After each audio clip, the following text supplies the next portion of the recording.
guys, இன்னைக்கு carbon லேசரோட benefits என்னென்னு பார்க்கலாமா.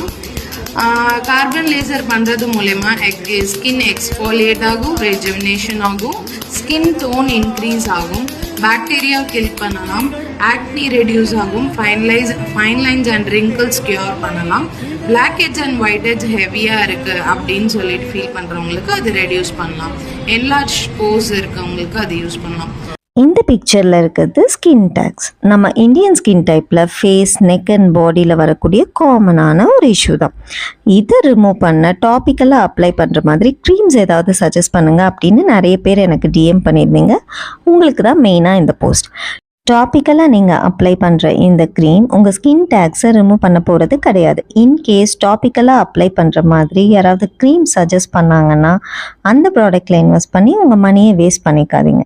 இதை நீங்கள் கண்டுக்காமல் அப்படியே விட்டாலுமே இதனால் நம்ம ஹெல்த்துக்கு எந்த விதமான அஃபெக்டும் கிடையாது. பட் இது உங்கள் ஃபேஸ் அண்ட் நெக்கில் இருக்க ஒரு காஸ்மெட்டிக் கன்சர்னாக நீங்கள் நினச்சிங்கன்னா இந்த ஸ்கின் டேக் ரிமூவ் பண்ண சர்டன் ப்ரொசீஜர்ஸ் தான் வேலை செய்யும். லைக் ரேடியோ ஃப்ரீக்வன்சி, லேசர் அப்ரேஷன், இந்த மாதிரி ப்ரொசீஜர்ஸ் தான் வேலை செய்யுமே தவிர டாப்பிக்கலாக நீங்கள் அப்ளை பண்ணுற க்ரீம்ஸ்னால எந்த யூஸ்மே கிடையாது.